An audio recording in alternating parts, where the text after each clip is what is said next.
Blog Talk Radio.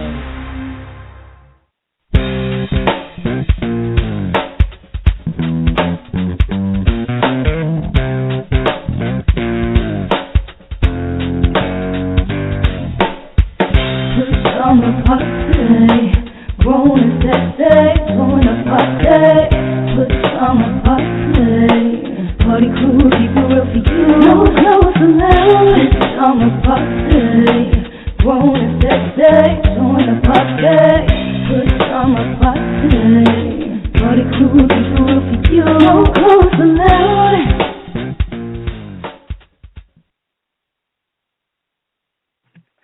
Welcome to the Pajama Party, another Friday night at the Pajama Parties, 9 o'clock on the East Coast.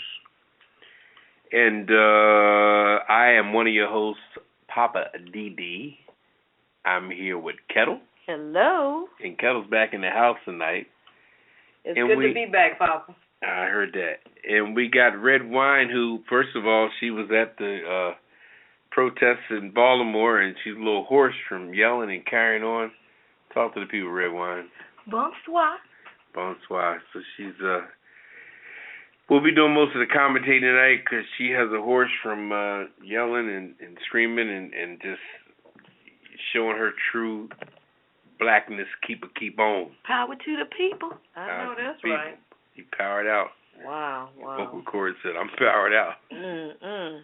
You sure Pierre didn't get to you? Oui, madame. I bet. Okay, oui, madame. What's going on? Pierre planted the seed on the vocal cords anyway.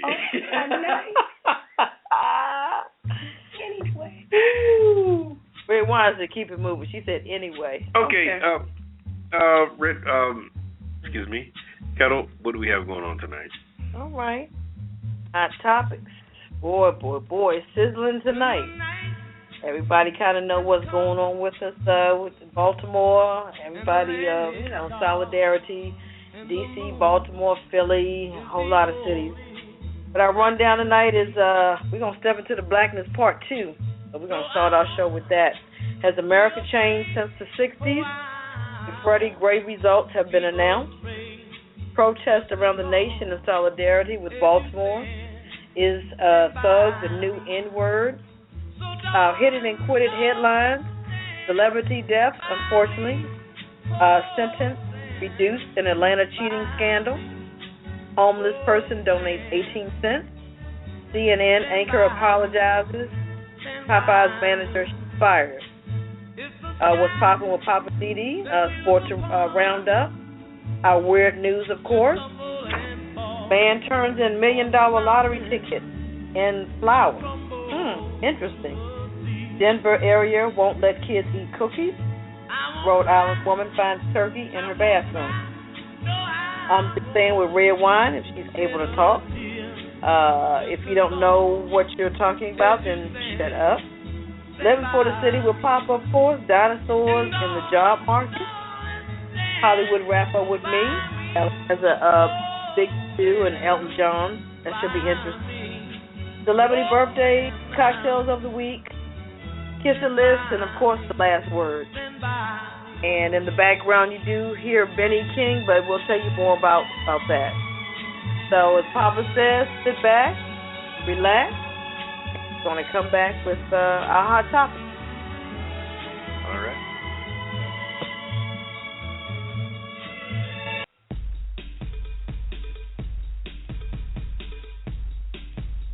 It's Friday night, and you're listening to the Pajama Party Show Live.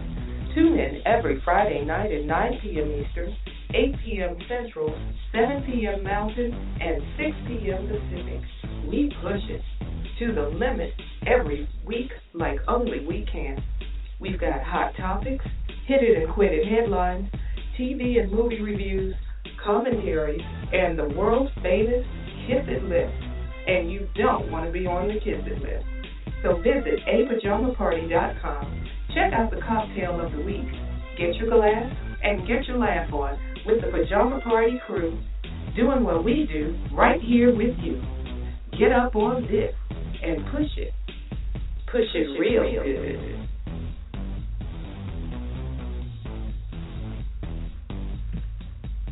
We are back at the Pajama Party. I'm one of your hosts, Poppa DD. I'm here with Ketel. Hello.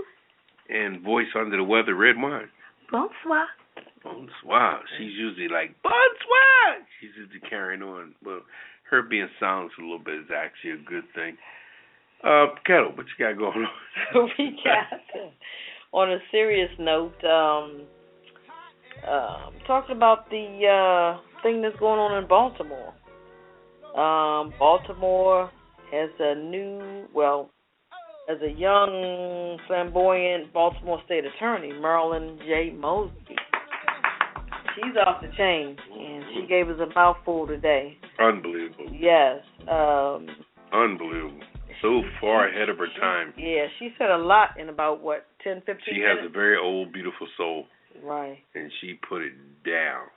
So she did announce Baltimore's chief prosecutor charged 6 police officers, range of crimes including murder and manslaughter in the arrest and fatal injury of Freddie Gray.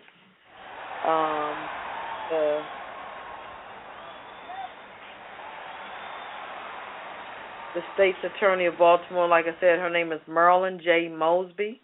She filed the charges almost as soon as she received the medical examiner's report that ruled Mr. Gray's death a homicide. All 6 officers were arrested and are being arraigned. Mrs. Mosby's announcement on the steps of the War Memorial downtown drew cheers from the assembled crowd, while officers, they stood beside her. The death of Mr. Gray brought to a boil long simmering tensions between the police and poor neighborhoods in the majority black city, accumulating in rioting on Monday, with more peaceful demonstrations continued through the week. And they also have a curfew up until the weekend. Curfews from 10 p.m. till 5 a.m. That's for everybody. Right, everybody that's on the streets of Baltimore. Ms. Mosby said that Mr. Gray suffered a spinal injury on April the 12th while being transported in a police van, and not earlier while being arrested, and pointed to the failure of the police to put a seatbelt on him as a crucial factor. Mr. Gray suffered a severe and critical neck injury as a result of being handcuffed, shackled by his feet, and unrestrained inside the Baltimore Police Department wagon. Despite repeated stops to check on Mr. Gray, the van driver, his name is Officer Caesar R. Goodson, Jr., and other officers never belted him in. She said at times leaving him face down on the van floor with his hands behind him, and his feet were shackled. Mr. Gray's condition deteriorated as officers repeatedly ignored his pleas for medical attention and ignored obvious signs that he was in distress. At one point, she said, when officers tried to check on him, Mr. Gray was unresponsive, yet no action was taken. He died of his injuries a week later. So my question to you out there, America, what does this say about, in general, our police department? I mean, not alone Baltimore. I know there are other police departments that probably do the same thing. What do you speak on that, Papa?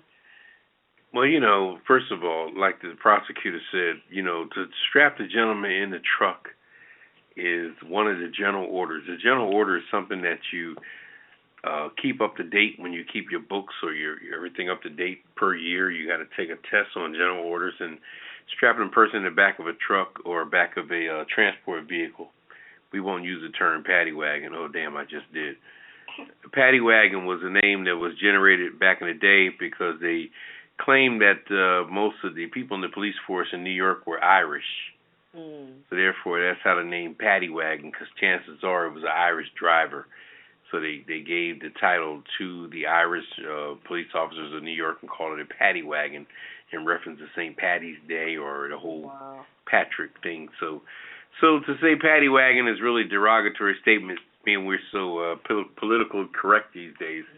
And I'll focus on that later on with something. But as you were saying there, Ketel, you're supposed to they have seatbelts lined up all in there. And obviously they knew that the gentleman had a problem with his back, that somebody messed up his whole structure. his whole ability to sit up straight, and they knew that, so they put him on the floor and shut the door and everything else. And then to have this other prisoner say he was trying to kill himself back there. At this point, they was drawing straws, but it was so refreshing to see a young, vibrant, but with a very old soul prosecutor just put it down. Yes, she did. I mean, she put it down. Yes. And I mean, for anything, and as you look at the equation of the people involved, there was 3 whites and 3 blacks. So it's not like, it was she's going after white police officers or what have you. She's going after everybody. And we'll see what happens. I mean, the most that's going to happen is I'm sure they'll lose their job. So, I mean, losing your livelihood is strong enough, let alone other charges or other time served or what have you. So, in reference to that, it was a very unfortunate situation that everybody took as a joke that day. But that gentleman was in the back of that van dying. Right. And but nobody. check this out. The Baltimore chapter of Fraternal Order Police defended the officers and called on Miss Mosby to remove herself from the case and hand it over to a special prosecutor. Yeah, okay. What the F do they think that we can't get a special prosecutor in obvious cases around the world.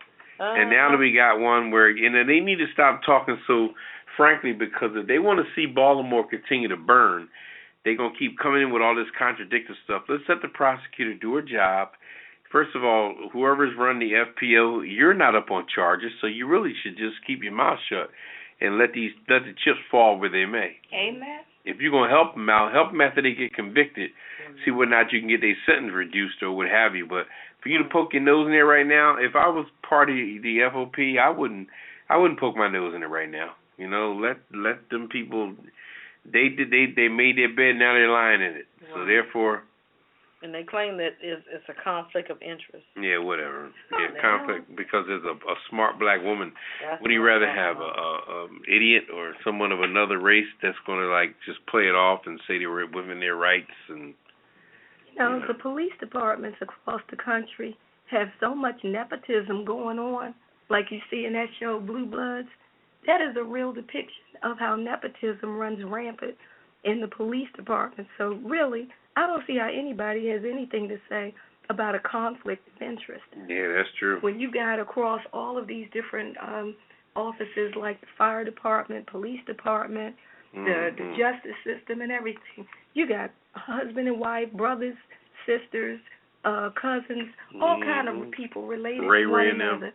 Yeah, so I don't even know why they brought that up. They're trying to discredit her. Yeah, that's all. She hasn't even started, but I want to give the 6 names of the Baltimore officers charged are Caesar Goodson, Garrett Miller, Edward Nero, William Porter, Alicia White, and Bryant Rice.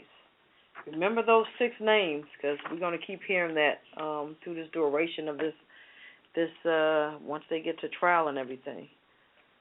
So if you guys got any questions or comments of what we're talking about, call in 914-803-4306 and press 1. Yep, that's what Redwine always says. She can say that, huh? So what you got over there, Papa? Well, I have this other topic. I tell you, political correctness is just on an uprise these days. When somebody calls somebody a thug, it could be used in any different context. But now that you got these different politically correct, shows and stuff watching and people commenting, it's like everybody's wondering, when the mayor of Baltimore was talking, who I believe really came around, she's a little timid at first because I think that whole situation caught her by surprise. And she kind of came out like a deer in headlights in the beginning, but once she made that statement about the 3 black women being able to take things over, she was really, she was up on her game. But during the midst of all this, Barack Obama, as well as the mayor of Baltimore, called the people that was doing the looting and stuff like that thugs, which I agree with personally wholeheartedly because, you're not, and they had a nerve to make a statement saying, is it right to call our children thugs? First of all, right, these are our children, but when they're looting and setting fires, At this point, they're not our children. They're our little devils at that point, okay? They got horns coming out of their head and tails hanging out of their ass. Anyway, for lack of a better word. Mm-hmm. And at this point, they're being the devil himself, and they're carrying on, you know. So, but you're still trying to respect them as an innocent child, but they've left that youthful aspect of their innocence behind, and now they're hurling boxes and you know, bottles and glass and breaking in stores and everything like that. So once they made that decision, at this point, we can't call them our little angels anymore. So do you think that the word thug was being used in replacement of the N-word by the people in the media? You know, the N-word, first of all, had nothing to do with it. You know, I think that something I want to put out there personally, I really think that when it comes to cultural differences, I think that people of any other race other than black should let blacks just be who we are. Let us speak the way we speak, whether we have a southern accent, a Caribbean accent, or whatever it is we project. Ain't nobody talking about you and your little Polish disposition. Or you may say something of a Bostonian overtone. And nobody's speaking on that. But whenever blacks say something that talks about their particular culture, our culture always has to be compromised. What did he say? What did he do? The lady that smacked her son because she saw him out there, she didn't want him to go to jail. She didn't want him to get killed. And one of the reporters saying, well, the mother just smacked her son so violently. Well, first of all, that son came out of her wound, not yours. That's right. So it's up to her to discipline his ass. And if most black folks was raised by getting their ass whooped back in the day, then that's just the way they were raised. So be it. We were getting our ass whooped and y'all was going to ice skating rinks. So that's a cultural difference. So why you keep trying to turn you don't want to, first of all, you don't want to intertwine with us. That's obvious. But you're trying to make us be something you want us to be so you can, lower your fear for us? I mean, I don't understand why whenever we talk, we got to, that mayor, just like the mayor said, us three black women going to handle business. She was speaking on evident things. They're all black women, they're all minorities who through the years have been listed as not being able to do things or lazy or shiftless, eat watermelon and drive Cadillacs. You know the stigmas that's coming along with black folks. So the mayor of Baltimore said, there's no way us three black women can handle it. And she was so right because that prosecutor was off the chain. Yes, she was. Well, let me give them the definition. I don't mean to interrupt, Papa, but the definition of thug. A violent person, especially a criminal. Synonyms on that is vandal, hoodlum, gangster, villain, criminal. So a violent person. It doesn't say black, white, orange, yellow, green, especially a criminal. And I'm agreeing with the term, you know. As soon as they start looting and burning stuff down, at that point they are a thug because they're doing things that would warrant some criminal activity. So I'm not trying to still call them, I don't care if they're in high school, 14 years old. Hell, once they took off that backpack on their back and they sat their homework on the curb and picked up a rock or a bottle, then that innocence is gone. You know, so now you want to still treat them like your little angels. They ain't angels no more. You know, they out there stepping on police cars and breaking windows and all that. Hell, they thugging now. You know? So I'm in total agreement with the mayor and Barack Obama. I'd call them thugs. I'd call them refugees. I'll call them, you know, whatever. I sure wouldn't call them the angels of please. Yeah. Well, what about how rappers always use the term thug? I mean, was that supposedly a replacement for the N-word? Because they've been saying it all along. That's and nobody seemed to raise the issue then. It wasn't until the media pulled it up during this Baltimore situation. Yeah, we're not going to listen to decided now thug is a big deal, right? And started making a big issue over it. You know, life has life truly has a level of balance, and I think that the balance of Baltimore. You know, you look at the town, Tulsa, Oklahoma, where the gentleman shot the guy by mistake. Right. But the guy died. But while he was dying, the cop had his knee on his head.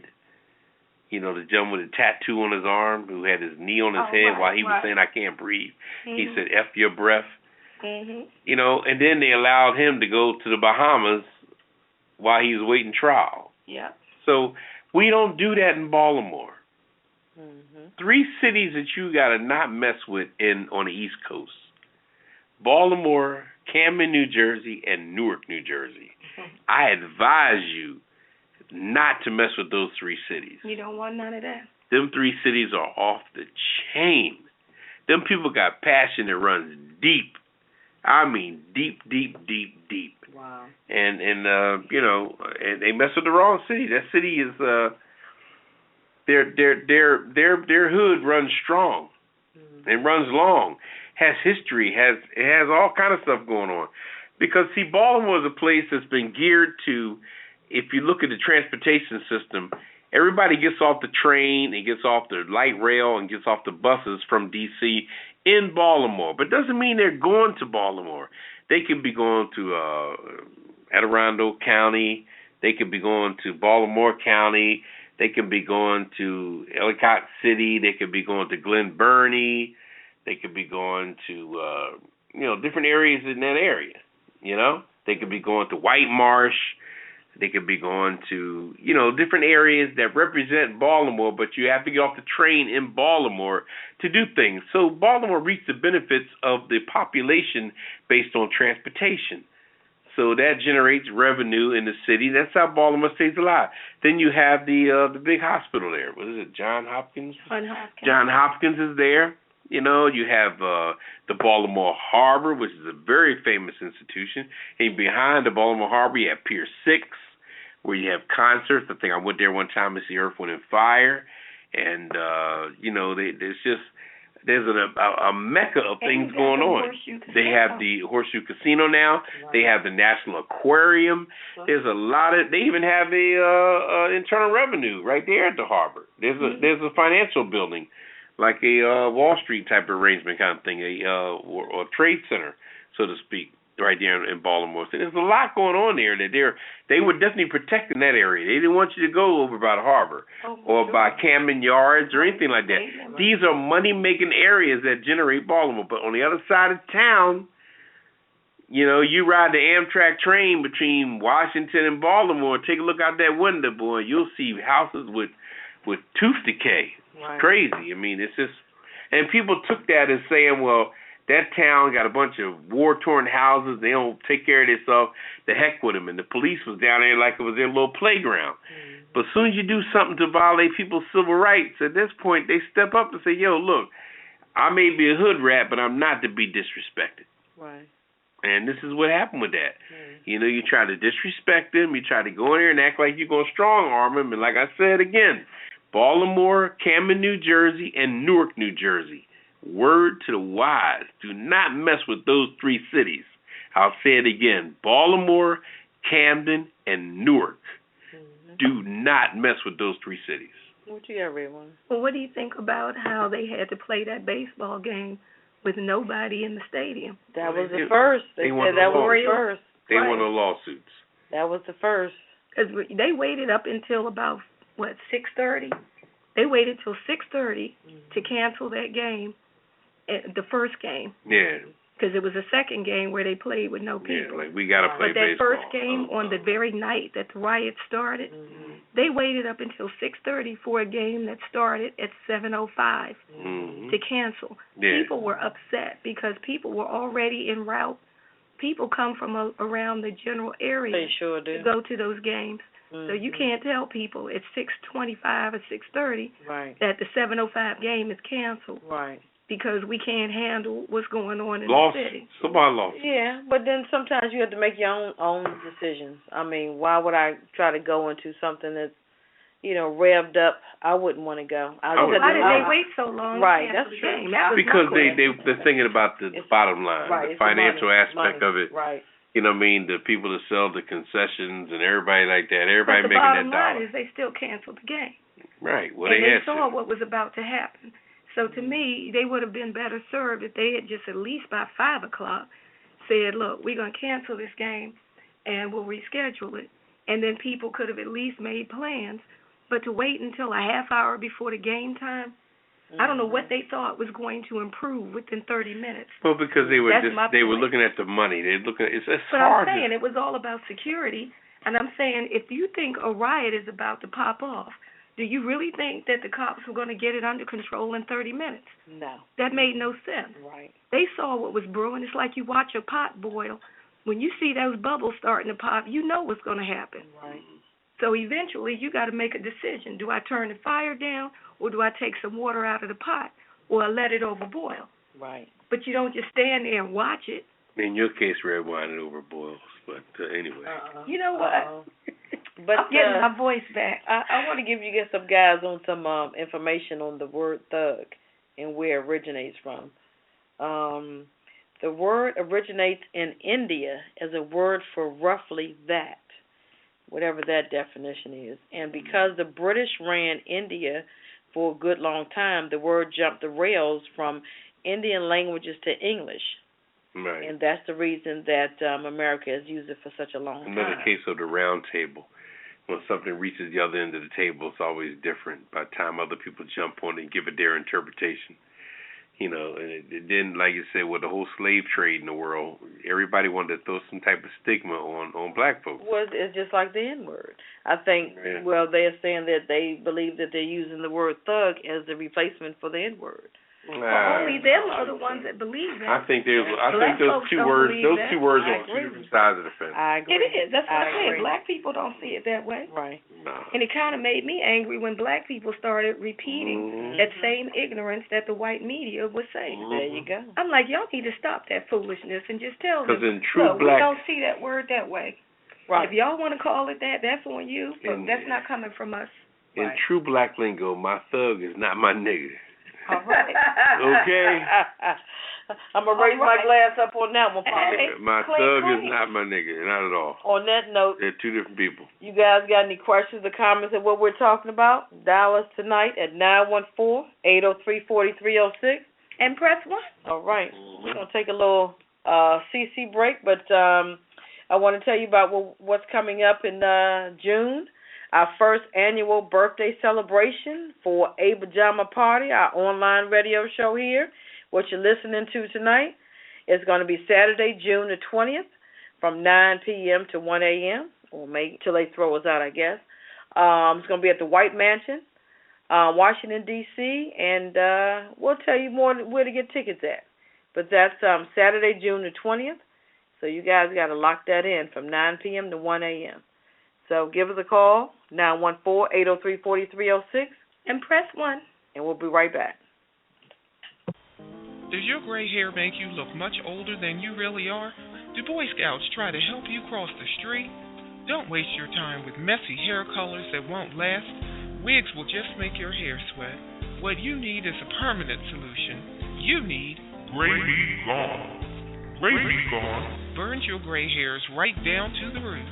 No more coloring with Gray Be Gone. Simply apply Gray Be Gone with the heat-protected gloves to your entire scalp. When you feel the burning, the gray hairs are being fried right on your head. After the procedure, just stick your head in a bucket of ice water to cool the burning, and just like that, no more gray hairs. You might have bald spots and burns where the gray used to be, but that's a whole different problem. Gray Be Gone will solve your gray hair problem once and for all. Gray Be Gone. Get yours today and make that gray go away. Welcome back to the Pajama Party. I'm one of your hosts, Poppa DD, and I'm here with Ketel. Hello. And Redwine. Bonsoir. Redwine was out at the protesters last week, and she's got a little hoarse, which we appreciate because it minimizes. Don't get comfortable because my voice is coming back. All right now. Watch out, Papa. Watch out now. Oh, I'm coming for you. Okay. But we're going to stay on this Baltimore thing. We're going to be on it for a little bit. But I checked out this interesting article here. It talks about the week's riots in Baltimore have drawn many comparisons to the race-fueled protests of '68. The image reminds us that Baltimore and many other cities across the U.S. still haven't resolved some of the problems that sparked massive riots across the country 50 years ago. So we never really recovered from the riots of '68. In April '68, after MLK Jr. was assassinated, Baltimore residents rioted and looted businesses. 6 people died, about 700 were injured, and about 1,000 businesses were looted. And also the National Guard was sent out, too. Wow. So similar riots happened this April after the funeral, the 25-year-old Freddie Gray that died of the spinal injury. Rioters torched cars, looted convenience stores, threw bricks at cops and everything. So it's kind of the similarity is kind of the same. And the article goes on to say, but many are still calling for justice, frustrated with the vast social economic inequality in Baltimore and with a police force that has been accused of brutalizing citizens, many of whom haven't even committed any crime. And just like the Freddie Gray incident, he was arrested after he made eye contact with a police officer. I guess the guy, he was just scared, and maybe, that was the reason why he ran. But, I mean, the similarities from now and the 60s is kind of the same. Same. Yeah. Stigmas are so, I'm going to talk about the stigmas in the job market later on in my Living for the City. It kind of rolls on the same lines, how people think that they're above people based on the uniform they're wearing or the position they got going on. And, this is not we're not living in an iRobot area, where everybody is just, got some type of distinguishing mark or some type of, bars on their shoulders or some scrambled eggs on their hats. This is America. We're all people. We're all one nation under God. Mm-hmm. And everybody's acting like because you're a boss or because you have some type of authority or you're wearing a gun on your hip, that you got something going on more than big. But you take that gun off your hip when you get home at night. And your drawers is funky at the end of the day, just like that person's drawers is funky. Your armpits are funky at the end of the day. This is why they sell soap and deodorant, because everybody at the end of the day needs to rewash their ass, no matter what your position is in life. Well, I guess it always comes down to that. Unfortunately, I guess these 6 officers, they're going to find that out. Yeah. They better not drop the soap. And you know what? That's right. You know the interesting thing about this whole case with those officers is it is 3 whites and 3 blacks. And that is so interesting. And 1 female. So there's an array of ethnicities, genders, and all kinds of things. And that prosecutor, being 35 years old, I was so impressed. Her old soul. But this is what should be going on all over the world. But a lot of these different places and other places like Tulsa and these places are self-policed. They're policed from the inside. It's like making your own water or, growing your own pot. We grew it in the yard. How's the weed? We grew it in the yard. What are you going to do? It's not, it ain't no real potent weed, but it's weed. And it's the way these police stations are. Everybody knows each other. So when somebody does something, what happened to Frank? Oh, Frank messed up. Okay, who's the prosecutor? Joe. Joe, hey, owes me money. I bought some cookies off his wife. You know what I mean? Everybody knows each other on that particular level. Mm-hmm. And they had nerve to say that the Baltimore prosecutor was a conflict of interest because her husband is a city councilman. Are you kidding me? Nepotism is rampant in the world today. Mm-hmm. Rampant. Mm-hmm. And they got the nerve now that black folks done got a hold of some nepotism. Now it's an issue. Are you kidding me? Mm-hmm. Are you kidding me? They still trying to bring us down. Come on. But that's what they do. As soon as we figure out the rules of the game, they change the rules. Change the rules. Philadelphia had a family called the Rizzos. Yes, oh, my God. Here a Rizzo, there a Rizzo, everywhere Rizzo. Okay? I mean, you got every town you go to, they have, just like, for example, not to discount them, they're Democrats and they're good people and all, but the Cormos, if I'm pronouncing their name right. Mario Cuomo, who was the governor of New York, and now his son is the governor of New York. His other son works for CNN. Nepotism is just an aspect of life. Look at the Bushes. The bushes. Trying to get Bush. the third bush in. Another one. Bush. Come on now. Bush. They need to cut that bush before it started growing. So for someone to say it's a conflict of interest because her husband is in the city council, are you kidding me?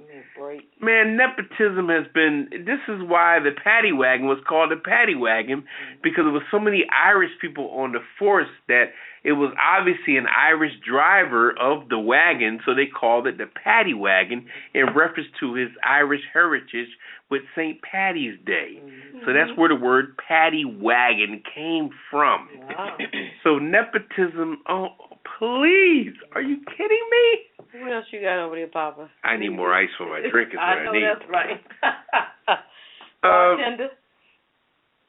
It's just amazing. You had the solidarity of the solidarity is big. I looked at the news the other day and I saw a flash to New York City in Times Square. And a lot of these, and the police officer in Times Square is like, well, what are you doing? They were like kind of excited because people started marching and they weren't expecting it. And the police turned around and said, what are you doing? We're okay here. We're okay here. What are you doing? Said, we're marching. No, you're not marching because we're okay. So the controversy in New York was really crazy because they started out of nowhere doing a march in Times Square, and the police officers just started arresting people saying, look, I got 2 hours left on my shift, and y'all ain't fucking this up. And so they just started arresting people. They left them alone as long as they stayed on the sidewalk. Yeah. When they started getting out into the major highways, when the people started trying to shut down like 95, then that's when they started protesting. That's when they started arresting people. Wow. Because they were trying to, what was that, Philly? I think because they were protesting in Philly, too. It was one of the cities where they told them, if you stay on the sidewalk, we won't bother you. Yeah. But when they tried to shut down I-95, that's when the cops said, oh, no, you won't. Right. Yeah, they tried to shut down the highway in Philly as well. But, I think the people just don't understand. I think that sometimes when people of a different ethnicity are watching black folks protest, they just act like, they're marching again. They need jobs. Why don't they go to work? They need jobs. They need this, they need that. Civil rights is an issue of everybody's. One thing people don't understand is that nobody understands civil rights until theirs is being violated. You can look at people and look out your window and say, they're out there marching again. They. And then you go on a job and somebody screws your ass over. Somebody takes away your vacation. Or somebody don't give you the sick time that you asked for. Or you didn't get the promotion that you were seeking or whatever, and they gave it to somebody that knew somebody or what have you. Now you're pissed off. Oh, welcome to the my civil rights have been violated world. Wow. A lot of people don't understand civil rights until, and black folks have always been the foot soldiers for that cause. And all people do is look out the window and say, that's just them black folks marching again. Well, the fact that black folks are marching allows you to be free. So you can sit up on your 43rd floor in your office building and not have to worry about different situations. So, it's so deep. Everything is so deep today. And we have to keep a conscious mind on this. Stay strong with it. Well, we have to commend the African-American, 3 ladies of this week, century, year, whatever you want to call it. Yes, indeed. Baltimore Mayor Stephanie Rawlins Blake, Baltimore State Attorney Marilyn J. Mosby, and also don't forget the U.S. Attorney General Loretta Lynch. And I'm sure Loretta Lynch gave that girl some pointers while she was doing her thing. And you know what was so beautiful about that? And like I said, I'll talk about it later in my segment. I like the fact that she thanked her employees for their countless hours, because a lot of these selfish bosses will be so busy trying to be the egotistical fool that they will never honor what their employees do as far as their time in, their time served, how long they spent on the job. It's so hard for people now to give people a thankful thank you or I appreciate you kind of thing, because I guess they don't want to like punk out on the situation, want to keep their strength. Well, I'm the big boss, I got to stay strong, Right. So it's very interesting. Well, if you guys got any questions or comments of what we're talking about, hit us up tonight at 914-803-4306 and press 1. And we have a big event coming up on June 20th. So we'll get back into that. We'll give you more information. It's our first annual birthday celebration for this A Pajama Party online radio show, which you're listening to tonight. So hit us up, 914-803-4306. We're going to take a little CC break. We'll be right back. You're listening to the Pajama Party Show on Blog Talk Radio, WPJP.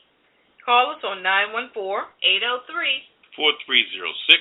And press 1 to be in the queue so we'll know you have something to say. We'll be right back.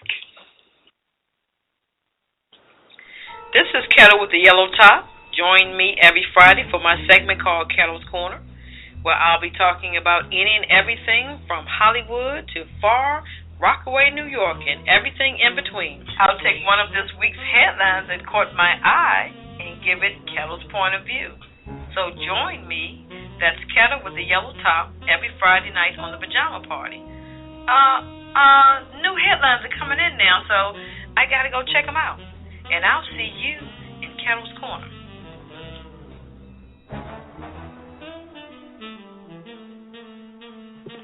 We're back at the Pajama Party. I'm one of your hosts, Poppa DD. I'm here with Ketel. Hello. And Redwine. Bonsoir. Oh, voice is coming back. Oh, boy. I told you. Watch out now. Oh, boy. You're in trouble now. Mm-hmm. Yeah, okay. Anyway, we're going to jump on our Hit It and Quit It segment where we talk about different things going on, like give you a brief synopsis of different stories happening in the news. This gentleman here, Peter Redwine, how you pronounce his name? Peter Moskos. Moskos. He's a former Baltimore policeman and the officer of Cope in the Hood, for making a reference to people acting like ghettos. This is a white gentleman who was on CNN, and he was talking about the hood like he had just got done talking to some black women in the cafeteria. You know how white guys get when they get done talking to a bunch of black women, and they just think they know black women lingo so damn well. Especially if they sleeping with one. Lord, they come to work like they just know everything about a black woman because they done stuck Johnson in her ass. Now they just come to work like they just the blackest white men on the planet. But anyway, that's a whole other story of jungle fever. But anyway, this gentleman was just talking about he just got on here like being cocky. Well, people, even though you live in the hood, you don't have to be like ghetto. It's one thing to live in the ghetto, but it's one thing to act ghetto. And he's talking about other people, and I'm like, well, first of all, the way War said it back in the day, the whole world's a ghetto. All right. I mean, when you hear people talk about, I live in a neighborhood where I ain't even got to lock my doors, to me, I say, bullshit. You better lock that damn door, okay? Because, somebody that's desperate for what you got doesn't care where you are. He just was going on and on about this, and he sounded like a man, like I said, just got done talking to some sisters and was trying to keep up on his black lingo, and he sounded like a fool. You ain't got to act ghetto, and then he's acting like the ghetto's so far from him, like he don't live somewhere that's has its own ghetto overtones. I think a lot of people who are raised in the so-called suburbs, the suburbs are doing the same thing that the inner city's doing. They just doing it on a different scale.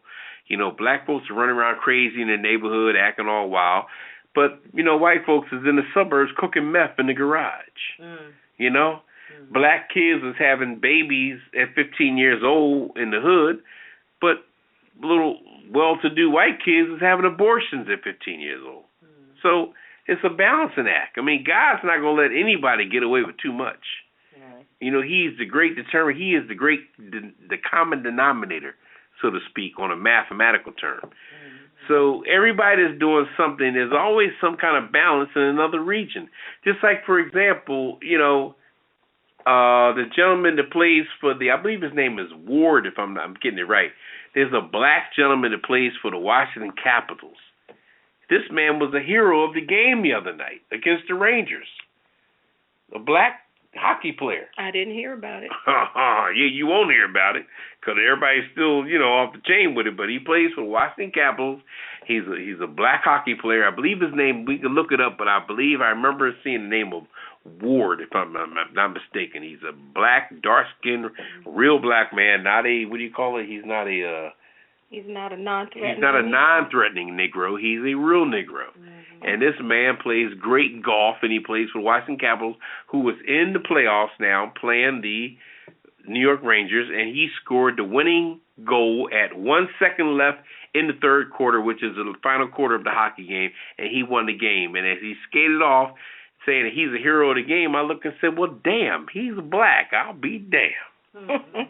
So it just go to show you that, if the cultures was different, if we was raised different, if somebody would gave us some roller skates instead of a basketball, then we might have been dominating that particular sport. So, what are you going to do? I've got a human interest story. Finally, some good news in the news. There was an envelope with 18 cents left in a church in Charlotte, North Carolina last Sunday. And what was written on the envelope said, please don't be mad, I don't have much. And what the church members were saying is that was one of the most powerful and one of the best donations that they got. Because it also said, please don't be mad, I don't have much, I'm homeless, God bless. So they don't know who gave the anonymous offering, but they're just saying that they were all very moved by the fact that someone homeless who probably gave virtually all they had made that kind of a donation to their church. And this is a church that normally does different things where they feed people, they have breakfast on Sunday mornings, etc. And the pastor was saying that it took some bravery to write that down, and they just wanted to acknowledge the person even though they don't know who it is. But they felt like, that was such a beautiful thing to do. All right. So to that individual, God is going to bless you tenfold for giving all that you had when you really had not much to give. So I thought that was just such a beautiful story. All right. Your voice is getting better, Redwine. Yeah, I'm working on it. I know you are. I got to keep up with you too. Pia's not on the table, is it? No. Okay. Not tonight. Oh, okay. On another note, a Popeye's manager was fired after robbery, and she's seeking $5.5 million. What happened was Marissa Holcomb, she was a Popeye's manager, was fired after an armed robbery. Is suing. She's suing the company for $5.5 million. What happened was she was the shift manager was robbed, and she refused to pay the company back the money that was stolen.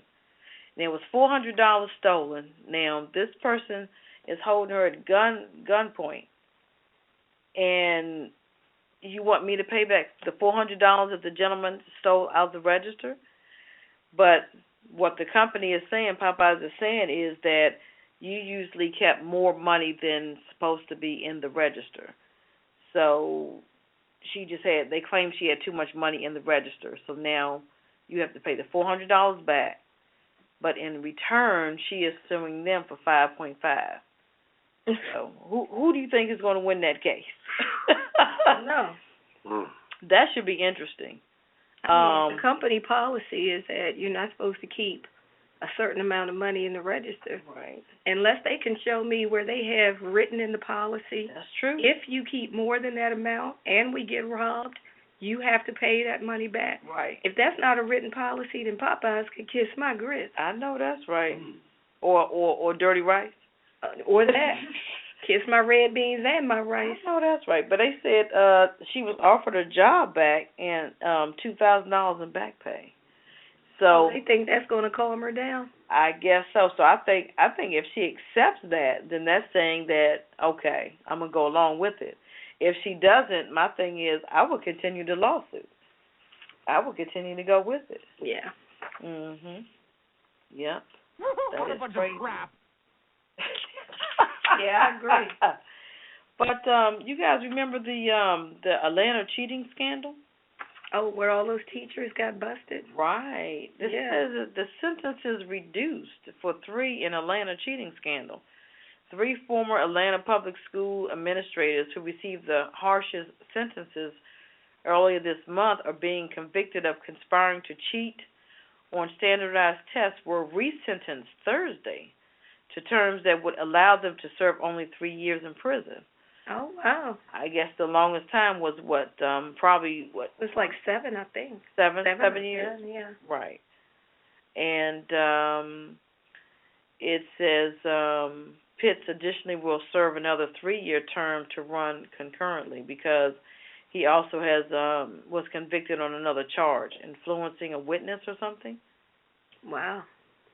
So the sentences in one of the country's largest school cheating scandals still were higher than prosecutors' recommendations, but the prison time equals those suggested.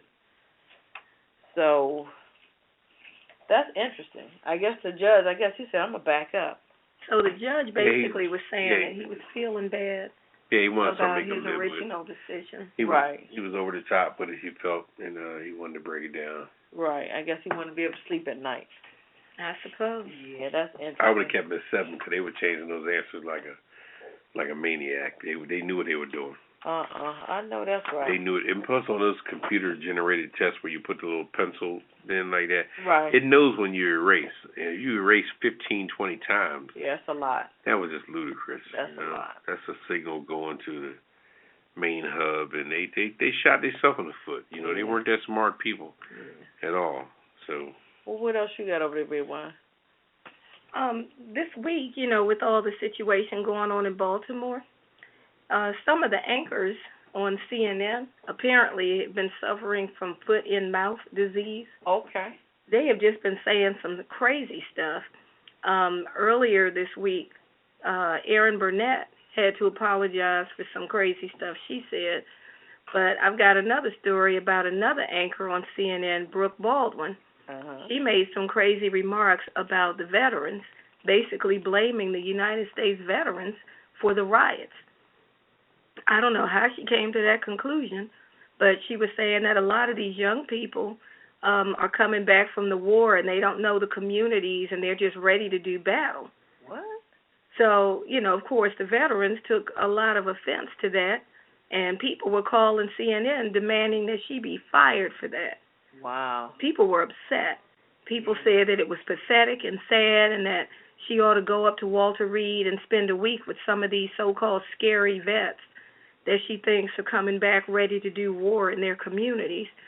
So then she had to get back on the air and say that she made a mistake, and she told everybody on camera that she was recounting the story, and it was a conversation that she had with someone recently, and that she absolutely misspoke. Oh, I bet. So she said she wholeheartedly retracts what she said, and that she thought tremendously about it and about the nation's veterans, and that she just wanted to apologize for all of it and say that she has the utmost respect for the men and women in uniform, and she wanted them to know that, and that she owed them all an apology, and she was truly sorry. Yada, yada, yada. So that went along with the Erin Burnett apology. She called a group of young women that were sorority sisters out there trying to help. She said they were gang members. Oh, please. And then later found out that she was wrong as 3 left feet. Right. And then she had to apologize for that. Right. Sounds like the other guy. What's his name? Imus? Oh, yeah. Remember Imus with the big girls, the basketball team, and naughty head hoes? Right. These look a bunch of naughty head hoes. Yeah, he's another nutcase. Well, on the last Hit It and Quit It, we have some sad news. The beloved R&B singer Benny King, best known for the song Stand By Me, he died at 76. Oh. King rose to fame in the late 50s with the Drifters, with songs including There Goes My Baby and Save the Last Dance for Me. He found great solo success with Stand By Me in 61. Wow, I know it was that long ago. The song was a top 5 hit that year and returned to the top 10 25 years later, when it was featured prominently in a hit movie of the same name based on the Stephen King story. He was born in Henderson, North Kakalaki in 38. North Kakalaki? Yeah, and moved to New York, Harlem neighborhood as a child. And the original version of the Drifters, which became popular recordings such as R&B hits of Money, Honey, and Fools Fall in Love, broke up following the departure of lead singer Clyde McPhatter. Atlantic Records signed the Five Crowns and recorded the group under the Drifters' name. At the first recording session in '59, the New Drifters recorded There Goes My Baby, a song King co-wrote and on which he led the song. So There Goes My Baby became the Drifters' biggest record to date, climbing to number 2 on pop chart. With the Drifters, that's interesting. Yeah, I didn't know that either. Yeah, Benny King died in '76. And that was when, yesterday? Yeah, that was yesterday. Also, if no one remembers, '70s. Ooh, I don't remember that, but anyway, that's what they tell me. The '70s, the famous Partridge Family series. The youngest girl with the red hair, her name was Suzanne Condrey Crowe. She just passed. She was 52 years old. She passed a couple of days ago. So she was the youngest girl in the Partridge Family '70s series. And unfortunately, she was going through some tax and bankruptcy things at the time. So those are the 2 deaths we have here. But give us a call at 914-803-4306.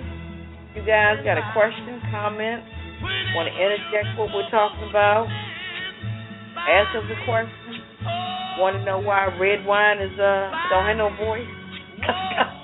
Working on it. Give us a call. Also, we have a big event coming up in June. It's our first annual birthday celebration for our Pajama Party, the online radio show that you're listening to now. Tickets are $20 in advance and $25 at the door. And it's going to be Saturday, June 20th, 9 p.m. to 1 a.m. The wheels of steel, we have the famous DJ Money, if you are familiar with him. And it's going to be at the White Mansion. So we'll give you more details, updates on that as we go along. So just hit us up tonight, 914-803-4306. And press 1. All right, so we'll be right back. Girl, what are you using on your skin?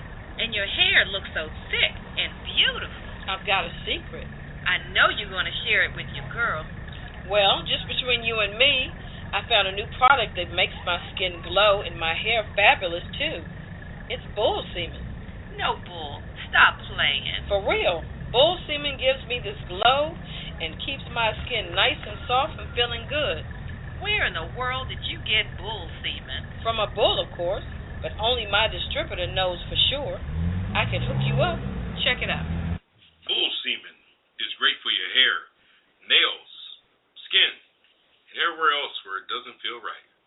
Just warm the tube of bull semen. Put on some Barry White music. Massage the tube using slow circular motions. And when the semen comes out of the tube, put some in your hair, on your nails, on your skin, and wherever you want. Before you know it, you'll be glowing.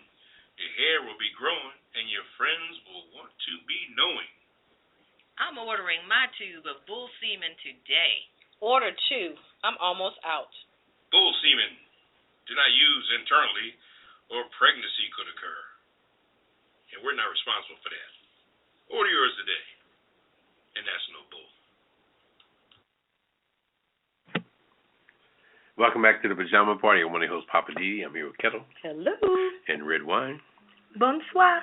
It looks like her voice is coming back. Oh, boy. We're in trouble. Okay, what's popping tonight? We're going to go on a little lighter note and talk about some sports on what's popping. Let's talk about some sports roundup here. Las Vegas hotel rooms prices have dropped dramatically because people just weren't willing to pay the high price that they were originally set. As you know, the fight has come up Saturday night in Las Vegas. The rooms at the 113 hotels in Las Vegas that were originally $558. Ooh. This is nice. high-class, high-roller rooms. Not nice. your average room that you guys stay in when you get off the plane on a big trip to Vegas and you stay in the wherever you stay. Motel 6. You know what they say? I say Motel 5. I'm a New Orleans guy, so I don't, Mhm. They're usually $558 a night, but they're going for $350 a night on the average. So you can even find rooms for around $99 a night on Vegas.com. Wow. All right, let me check that. They still expect to be sold out for the Mayweather and Pacquiao fight this weekend. And also NFL news, quarterback Jameis Winston, my main man from Florida, he went first, hands down, in the draft. Today he signed a 4-year contract. Wow. 4 years with the Tampa Bay Buccaneers. Less than 24 hours after being selected by the Tampa Bay Buccaneers. Being the first pick in the NFL draft. My main man. Go on, do your thing. Okay. That the contract included options that they don't want to discuss, but they gave him options for a 5th year if everything pans out. I think it's going to be pretty good. This man really lost just one game in his whole 2-year career with the in his college career. Out of, I think, 16 games, he was 15-1. Right? Yeah, he only lost that game, the championship game. And also the NFL draft, you got the Colts, the Indianapolis Colts. They took a electric receiver, Philip Dorsett, from Miami in the first round. A gentleman by the name of Nelson Aguilar. He's going to be playing with the Eagles as a wide receiver.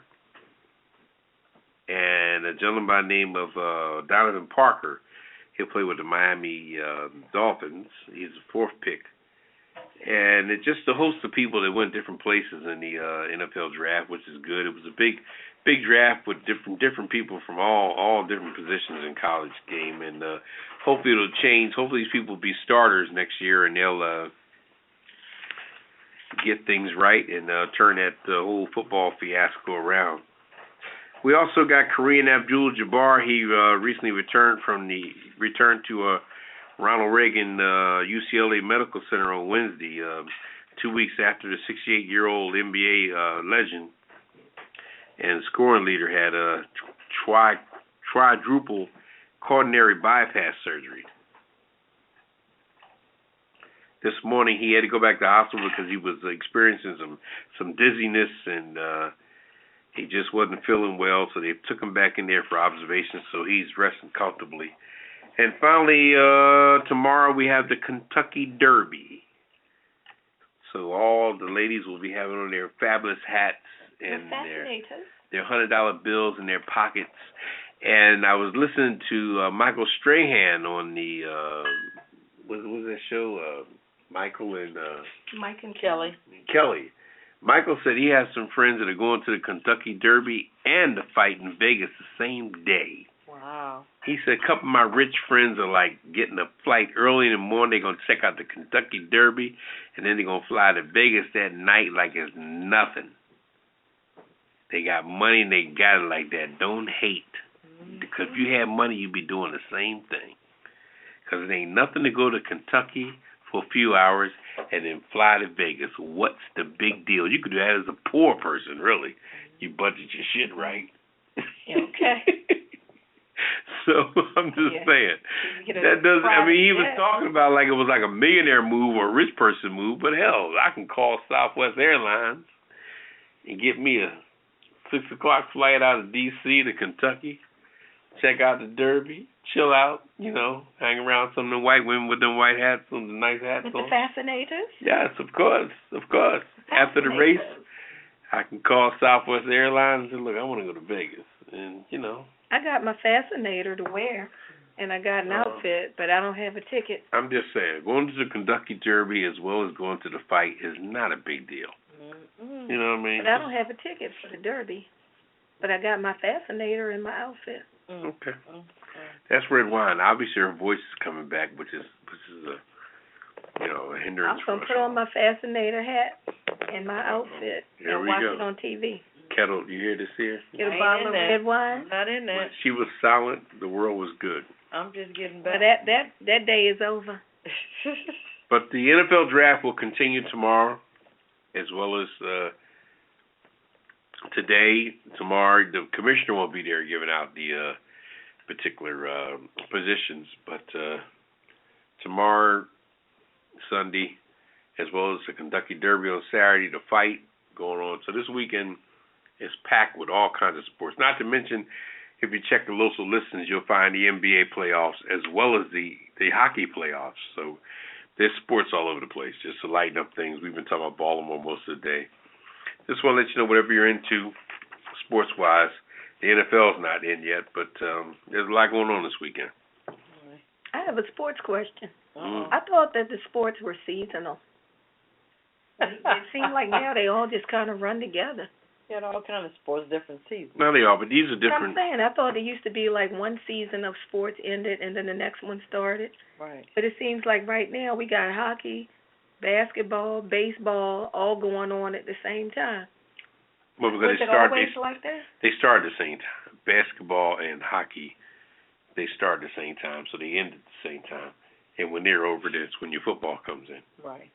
You know, just like in the summertime, you got your shows like don't worry about no, you're a TV nut. You're a TV person. I'm a nut, huh? That show that comes on in the summertime called So you think you can dance? And the other one, the one with Howie Mandel and America's Got Talent. Right. Yeah. Those are summertime shows. Right. Mm-hmm. Right. Oh, there you go, Papa. You Okay. keeping up? Yeah, but they come on in the summer. See, they think They I'm don't ancient. clash into the fall and Right. the spring. Well, they're summertime shows because some shows go off and they give leeway to the networks. Sports did that. Don't sports go off at some point? No, they don't give you a I'm break. saying on sports. baseball's supposed to have a start and a stop, and then you start the next sport, and then when that's done, you start the next one. Look, if anybody knows what the real deal is, because apparently they don't know, hit us up tonight at 914-803-4306. And press 1, because I want to know. She want to know. Please let Redwine know. I'm confused. She can't talk as much, but at least she can listen to the comment what you're saying. It's not that complicated. I don't understand. You just I need somebody else to tell me. Your sports challenge. Well, we're going to lighten it up a little more. What you got over there, Redwine? Some weird news we got. Oh, we're on to the weird news now. Yeah, we're going to lighten it up. All right, let me get my voice together, and I'm going to tell you about this weird news story I got. There's a man in Detroit, he's a postal worker, who said he couldn't eat or sleep for 3 days because of something in a container of flour. And guess what it was? What? He had $1 million lottery ticket. What? In a container of flour. His name is Fred Morgan, and he had the 5 winning numbers for the Mega Millions game, and he knew he had the winning ticket the following day after the number came up. But he had told the lottery officials he stashed it in a flour container and a few other places, the other tickets, because he and his wife were trying to figure out what they were going to do with the money. And he figured just in case somebody tried to rob him, they wouldn't think to look in the flour canister. Wow, that's interesting. So when he went to take the ticket in, he was wiping flour off of the ticket when he went to get it. I can imagine. Lord, did it say how much the ticket was? $1 million. Oh, $1 million. $1 million ticket. Wow, $1 million flour, huh? Well, I have a crazy one here. Denver area school won't let children eat cookies in lunchbox. A suburban Denver 4-year-old came home from school disappointed with untouched Oreos and a note from a teacher. It says the preschooler Natalie Pearson told her mom Friday that she wasn't allowed to eat the cookies in her lunchbox. I guess her mom was like, okay, what's going on? The note told parents to pack a nutritious lunch that includes a fruit, vegetable, and a healthy snack. Oh, really? Yeah. It must have been tripping. Something wrong. So she says Natalie also had a sandwich and a cheese, that the school took things too far. So she attends a private school, but oh, that's what it is. It's a private school. So I guess they can I'm do thinking what they a want to public do. school. They wouldn't That teacher would have got a beat down. I'm going to send a note home and tell me what I need to pack for my kids. She messing with the girl's Oreos. She won't let her eat her Oreos. Yeah. She won't let her eat the inside of the Oreo. Look, if I send my kids to school with a Snickers bar, some potato chips, and a can of Coke, you better not send me a note. What you going to come back with? Kissy. I'll put them on the kissing list. That's right. What you got, Papa? Wow. Tell somebody what to put in lunch. Tripping. What kind of crazy news you got over there, Papa? I got a Rhode Island woman. She returned home and finds a wild turkey in her bathroom. What? In the bathroom? This is a place called Warwick, Rhode Island. A Rhode Island woman through a pipe burst when she returned home to find water pouring in from the garage ceiling. Mhm. But it turned out that it was an unusual house guest that had dropped in. Now, where this thing came from, it's just weird as hell. Might have been left over from Thanksgiving. I don't know. It was an escapee from Thanksgiving. After they got done with the drip and plugged the plug up and the pipe up, they found a turkey in there. You know. Oh my God! Are you serious? That is crazy. I hope they wasn't trying to have turkey sandwiches. Well, the news people reported that her name was Nancy Page. She went upstairs to find the source of the running water and discovered a wild turkey had crashed through the bathroom window and somehow turned on the sink. I was getting ready to say, did the turkey turn on the water? Yeah, he turned on the sink. He was trying to take a shower. I guess so. Page said she immediately realized it was a turkey, but left the room in its own mess. Police at the police department environmental management office caught the turkey and released it. Page was forced to throw out the bathroom sink. Hey. She said it had been running for 2 to 3 hours. Page estimated the turkey caused thousands of dollars in water damage to her Warwick, Rhode Island home. That's messed and up. That's man, to come home to that, man. Sounds like a fake job to me, but anyway. You think it was insurance fraud? I think it was insurance fraud. Hey, look, a turkey broke in my house. I think it was ambulance chaser. She put a turkey down and you think, Papa? Of course. That's crazy. She should have offered him turkey sandwiches or something. Well, she should have had him slaughtered.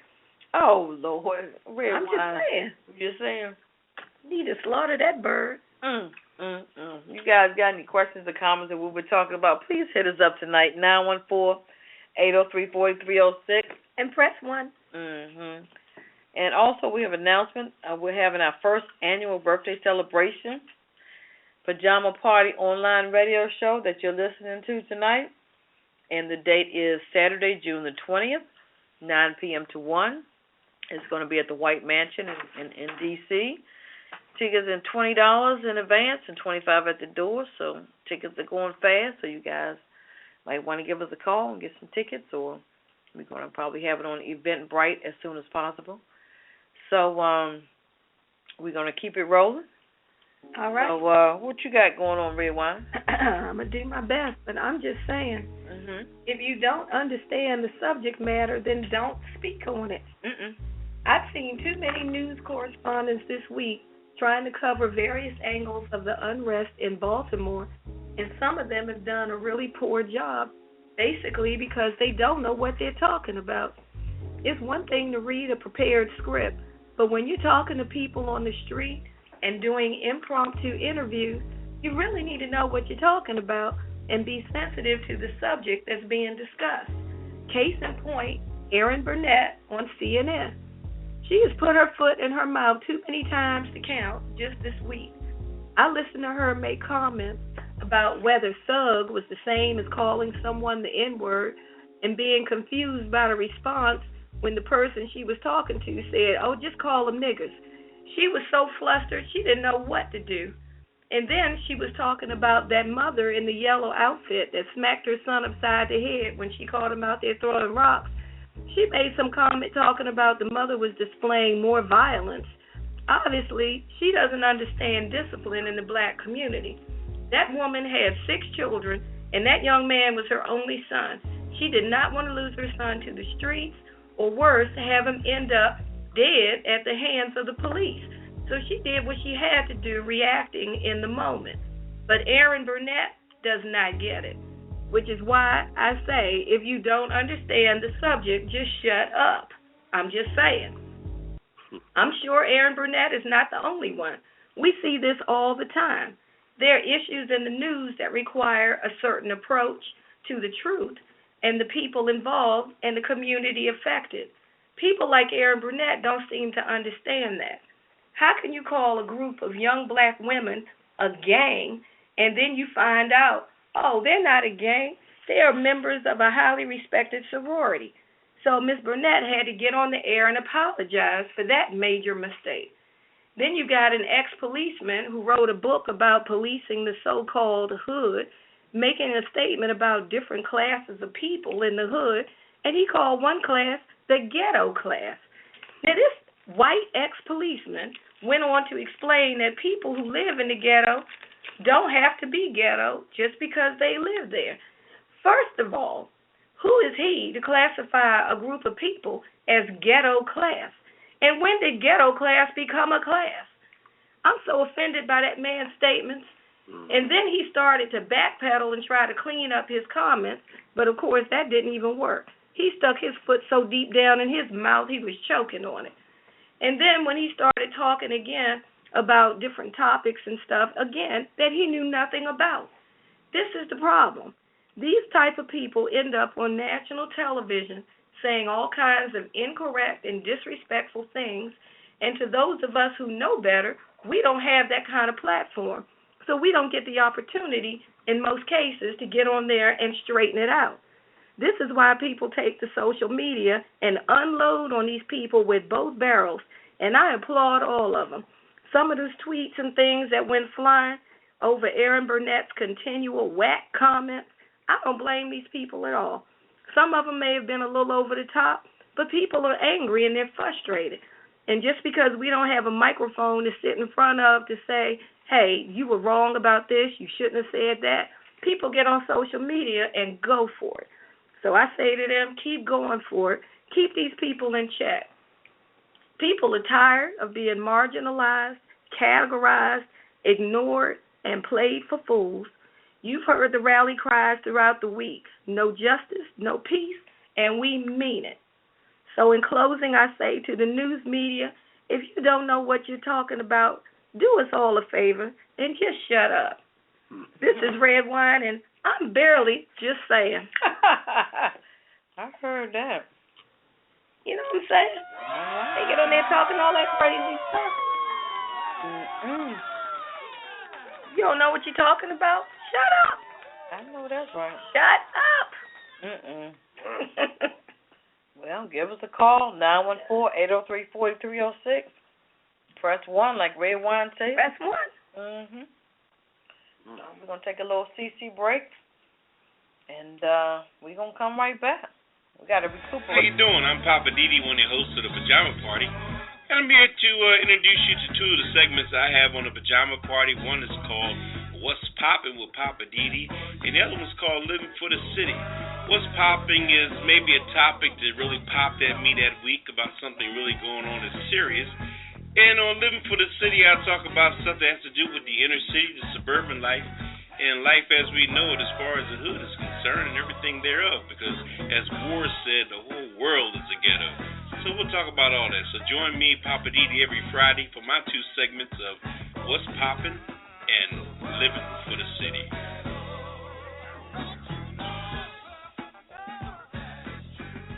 Welcome back to the Pajama Party. I'm one of your hosts, Poppa DD. I'm here with Ketel. Hello. And Redwine. Bonsoir. Her voice is coming back. We in trouble, Papa. Unfortunately. Yeah, I think we in trouble. Woo-hoo. All right, Ketel. What you got in the Hollywood Roundup tonight? All right. I got a big deal with Ellen DeGeneres. She's all over the place. She got a home thing on TV, and she's just rocking and rolling. She teamed up with Netflix. She joined forces with Warner Brothers and Netflix to produce a Green Eggs and Ham animated series. They tried to do it as a movie at one point, but that fell through. So she decided to team up with those two entities. It'll be launched not for another 3 years, so you guys are going to have to wait. They said it will be the most expensive animated program ever for television. It's going to cost a record cost of $6 million for a cartoon? For a cartoon. Wow. Going to be 13 episodes on Netflix series. I have to say, whoever pulled together Netflix and their marketing strategy did a great job as far as Netflix, viewing certain things only on Netflix. because Netflix was about to be dead, and all of a sudden they came up with this campaign, and wow, everybody's gravitating to Netflix now. So the green eggs and ham comes from the famous Dr. Seuss books from the 1960s. Wow, that's been that long. That I will not eat green eggs and ham. There you go. I will not eat them, Sam. I am. There you go. I will not eat them in a box. I will not eat them with a fox. I think you got the gist of it. And Ellen, she's gonna be laughing all the way to the bank. Would you? I know that's right. I'd be laughing too. I know that's right. Also, Elton John's stolen glasses are found. Yeah. Stole his glasses. Stole his glasses. He only got what? Well, I'll tell you. 1,000 pairs. I'll tell you how many he has. You'll be floored. Elton John's stolen glasses were found undamaged by the South Haven Police Department. Authorities said that infamous heart-shaped glasses were surrendered by Matthew Colvin, who stole them from a Memphis rock and soul museum display case. Although he confessed to the crime and returned the glasses, the 26-year-old man was arrested and charged with theft. Is he crazy or what? Authorities in Memphis issued a warrant for Colvin's arrest. The suspect thief fled to Mississippi. The warrant was eventually forwarded to South Haven. So officers with the South Haven Police Department confirmed Elton John's stolen glasses were found in a house in the 1200 block of McGowan Drive. As reported by Huffington Post, Elton John owns an estimated 250,000. Yes, I'll say that again. Elton John owns an estimated 250,000 pairs of glasses. Good grief. Many. Let me ask you this. How many eyes does he have? Well, I'm not in that one. Many of which are quite unique. They're very unique. How many eyes does he have? I'm not in that. That's a lot of glasses. But check this out. Although he underwent, this is Elton John, he underwent surgery to correct his vision, he does not need prescription lenses anymore. But, however, the glasses remain an important part of his iconic wardrobe, which is true. Yeah, that's part of his look. He's known for that, so that's a lot of glasses. Also, celebrity birthdays, we have quite a bit. Jessica Alba, the actress, April 28th. Calm down, Poppa DD. This is all on April 28th. Jessica Alba, the actress, 34. You know that's another one of his exes. Oh, my bad. Just thought I'd let you know. Well, she is pretty rich right now because she started a baby company and has gone through the roof, I have to say. Is she the one with the Honest Company? Yes. We did a report on that some months ago. Oh. You shouldn't have let her go. Ooh. Also on April the 28th, Too Short. Hope he's not too short. The rapper, he's 49. Jay Long Chin Leno. Did I say that? How you call him that? Okay. April 29th, also Willie Nelson, country singer. He's 82. That's a weed-smoking man. Is he really? Girl, please. How would you? Never mind, Redwine. He's always on TV, and he'll tell you in a minute, oh, yeah, I smoke weed. Never mind. I guess he's still around. I guess him and Snoop, they rocking and rolling, huh? Uh-huh. Also on April 29th is Jerry Seinfeld, comedian. He's 61. Wow. The actress Uma Thurman, she's 45. She's only 45? Mm-hmm. Master, she just changed her look, but she looks older than that, but anyway. Well, I'm not touching that Redwine. Anyway. Master P, remember he was on the Dancing with the Stars with his 2 left feet? 4 left feet. Oh, rapper, he's 48. Erica Adkins Campbell of Mary Mary, she's 43. April the 30th, Isaiah Thomas, the athlete, the basketball player, he's 54. Oh, yeah. Your papa knows him. I think that's the one that stole. No, mind. He didn't steal Jessica Alba from me. Burt Young, actor from Rocky. He's 75. Oh, yeah. That's, what was his name in Rocky? Polly? That was the guy that was the coach? No, he was Polly. That was Adrian's brother. Oh. Of Adrian. Adrian. Okay. Both of those, they're both on April 30th, Isaiah Thomas and Burt Young. May the 1st, Tina Atkins Campbell, which is the other part of Mary Murray. She's 41, the sister. Ray Parker Jr., music producer. Oh, yeah. You remember Ray Parker Jr.? Yeah, 61. What was the name of that group? Was it Radio? Mm-mm. Was he part of Radio? I can't remember. It's so I think it was. I think he was, yeah. Okay. May 2nd, Dwayne Johnson, The Rock. Ooh, hey. See, that's my ex. Okay. He's 42. And Donatella Versace, designer, she's 59. All right now. So those are all the birthdays for this month. Last month. This week. Yeah, this week. Mhm. Interesting. So we got through the weird news, which was some crazy stuff. The lottery tickets. So, you got any questions or comments of what we're talking about? We're going to take a little CC break, but our number is 914-803-4306. And press 1. All right. We got a big show coming up in June, but we'll give you more details. But we're going to take a little CC break. We'll be right back. Bonsoir, bonsoir. This is Redwine, or as they say in Paris, Je suis vin rouge. Join me every Friday right here on A Pajama Party, where I'll get on my rant, sit on my little bar stool, and give you my opinion on whatever has been bugging me or whatever's on my mind this week. You don't want to miss it. I know I won't. So be here with me every Friday, Redwine, on the Pajama Party Show. Visit us on www.apajamaparty.com and check us out. We'll see you there.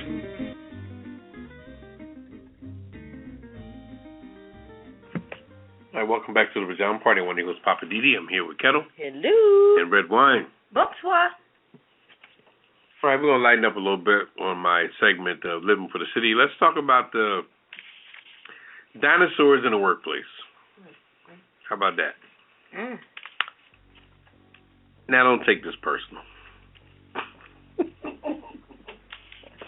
You know, that never ends well when people say that. Mm-hmm.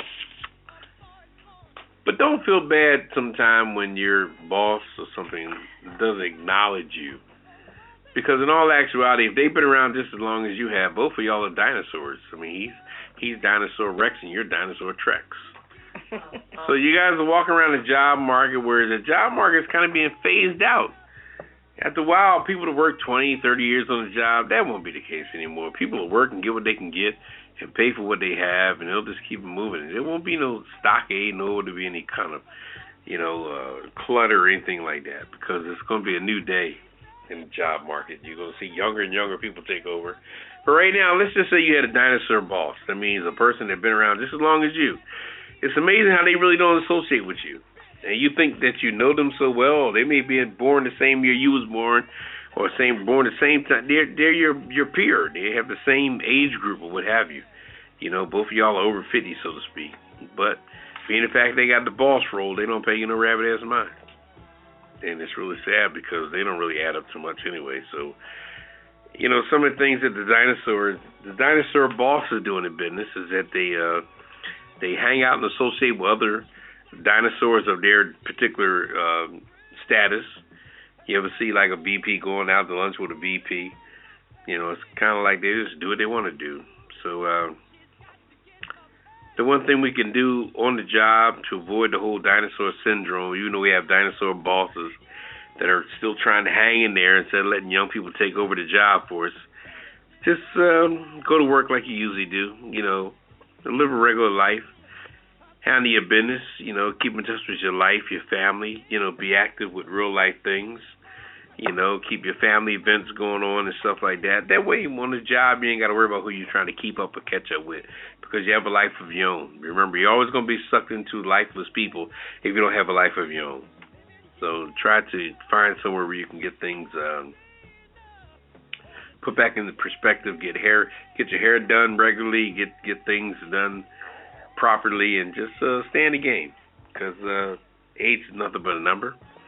And in the job market, even though you're a dinosaur, you're over 50, like most people are, don't worry about it. Just talk about something pleasant during the day. Don't worry about bosses of your peers, because sometimes you look at a boss board at the same time you do, the same time you are, and they're associated with other bosses, not you. And y'all could be a year apart or born the same year. You say, damn, that's my boss. They don't say nothing to me that has to do with the job. They just want me to work. Well, that's because they're hobnobbing in the other direction.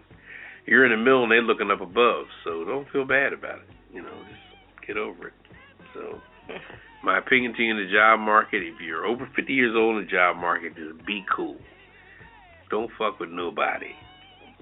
Keep your own shit in perspective. You know what I mean? Just count the days until you ain't got to be there no more. And just let it be. Don't be bucking for head office or trying to keep up with things or catch up with things. It'll all balance itself out, So that's my take on that. All right. Right, Papa. You heard it from Poppa DD. I know that's right. Who had it? Anyway, we're going to do the, Cocktail of the week? Cocktail of the week. All right now. I got a Don Julio's Bloody Maria cocktail. Ooh. Who says a Bloody Maria? Mm-hmm. Who says a Bloody Mary needs to be made with vodka? Oh, it's a Bloody Mary. Uh-huh. Try this one. Like, who's Bloody Maria? Uh-huh. That's what it's saying. A Bloody Maria cocktail. Oh, okay. Uh-huh. It says, try this with tequila. Take another classic. Ingredients include 1 lemon wedge. Not going to tell you where to put that one at. Ground black pepper. 1.5 ounce of Don Julio Resbarado tequila. Oh, tequila. All right. Behave. 6 drops of Tabasco hot pepper sauce. Too hot. 8 drops of Worcestershire sauce. Oh, my God. 1 pinch of celery salt. 1 teaspoon of ground horseradish. 1 teaspoon of lime juice. Wait a minute. You're going too fast. Teaspoon of what now? Lime juice. Okay. I got it. 8 ounces of tomato juice. And garnish with 1 lemon wedge and a stewed cherry tomato. All righty. Let's stir that up. I'm going to tell you how you put it together. You put this in a highball glass. Mm-hmm. You rub the lemon wedge. I'm not going to tell you where you rub it. Rub it? Along the... Let me guess.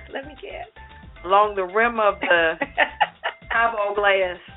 Oh, the glass? Yeah, make sure you discard that, yeah. Oh, okay. Coat the rim with black pepper. Ooh-wee. Add the remaining ingredients and fill with ice.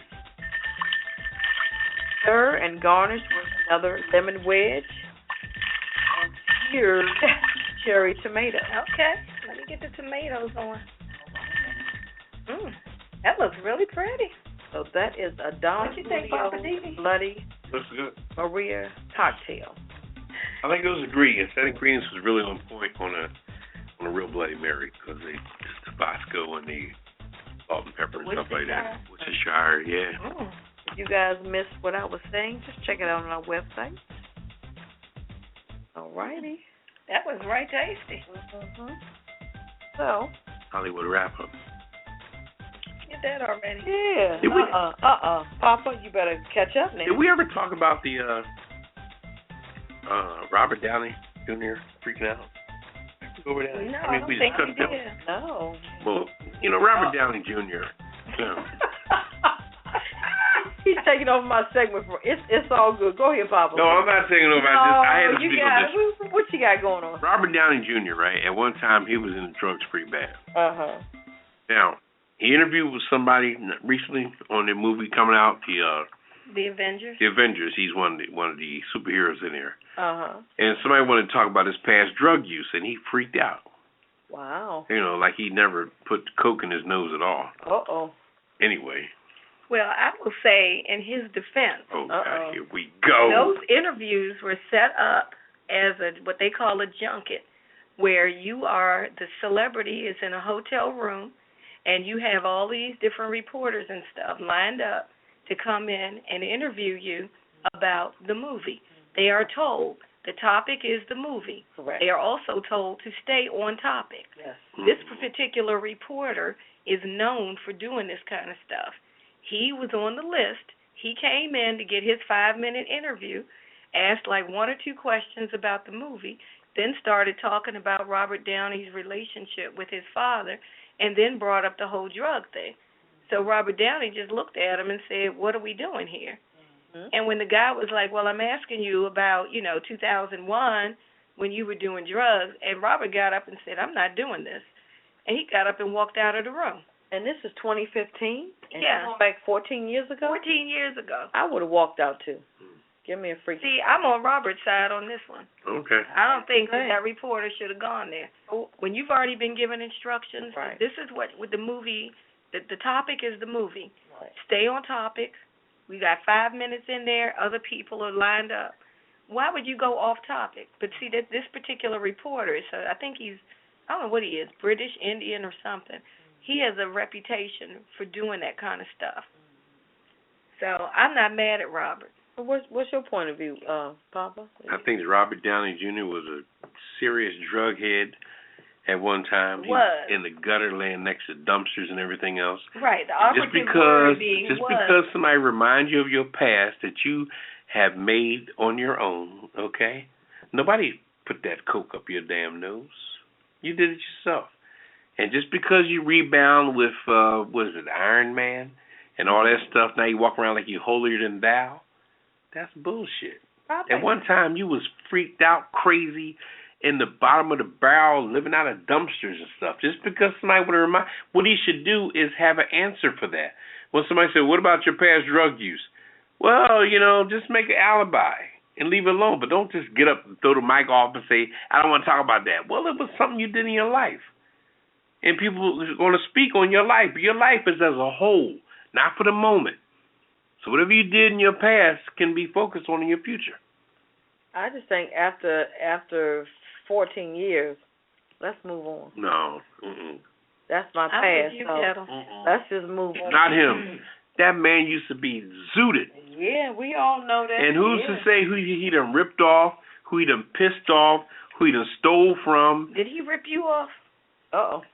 I guess we might have put him on. I'm thinking it's a personal thing. No, it ain't personal at all. I just think that people should always live up to what they experience in their life. If you did something in your life that you may not be so proud of, it may pop up again. And you should have a legitimate, mature answer for it by saying, you know what? Yeah, that's when I was all, doing my thing. Yeah, you're right. Yeah, wow. But yeah, I did some bad stuff. How long are you supposed to answer for that? As long as it comes up, as long as you're living. Because you did that. And people just want to speak on. I mean, look at Jameis Winston. He just got picked number 1 in the NFL draft. They still talking about the damn crab legs he took out of the public market. When they going to stop talking about that? Look at Bill Cosby. Ain't nobody got no real proof. I ain't seen nobody with a rape kit pulling some pubic hairs out of the vajayjay or something. Ain't nobody come out with Bill, there was at least 3 more women that came up and accused him of some form of whatever. Right, but but you love that though, right? Yeah, you can talk about Bill, can't you? No, I'm not saying I love it at all. I was saying why you talking about it. Yeah, but you remind us that Bill was scandaled once again, but you don't want to mess with Robert Downey Jr., your boy. He was just accused last week. Okay, but you're comparing that to somebody who has been clean for 14 years. Yeah, but what evidence do people have that Bill ran up in them? I didn't say they had evidence. I said 3 more people accused. We have evidence that Robert Downey Jr. was an off-the-chain, in the gutter drug head, and now he's, doing his thing. So he wants his past to go away. Your past does not go away. The body does not forget. I guess we're gonna put them on the kisser list. I'm just saying, don't nothing go away. So don't. I mean, you ain't got to be confronted on your past, but understand that you was the one that initiated your past. You lived your past. You initiated your past. So if you can't deal with it, then you shouldn't have done it. You know what I mean? A hoe is a hoe. Straight up. I guess we're gonna put them on the kisser list, but we're gonna run down this kisser list. What we got here? Okay. We have the CNN Brooke Baldwin. Yeah. Yeah. Saying all that crazy stuff. She messed up royal. They're talking about the vets.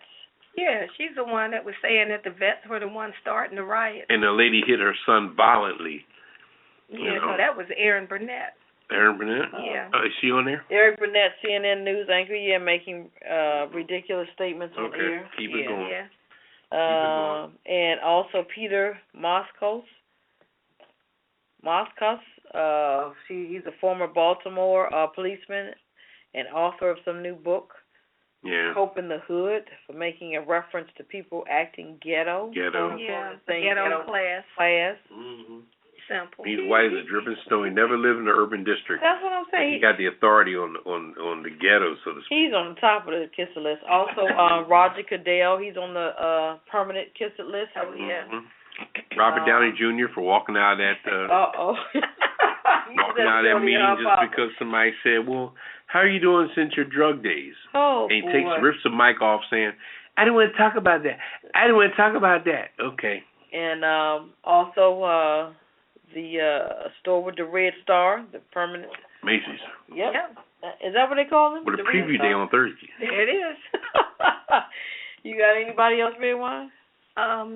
I guess, for all these different reporters and people in the media who don't know what they're talking about and really need to shut up.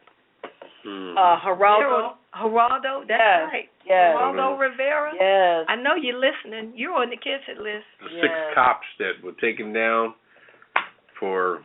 Yes, the 6 cops that were involved in the murder of Freddie Gray. Right. 2 black, 3 white, 1 female, 1 black female. Yep. 2 black men, 3 white men. It was an array of talent. Yes, it was. And let's see, who's laughing last. The fact that a gentleman passed away and he was a healthy young man and he rode him around like a maniac, like it was a ride at the carnival. Right. And just dogged him. And, death is easy, when you're neglecting people. The man had a spinal injury and nobody had adhered to it. Just like Mr. Reeves, the music man, and Teddy Pendergrass, a spinal injury is serious. If it happens, it has to be attended to.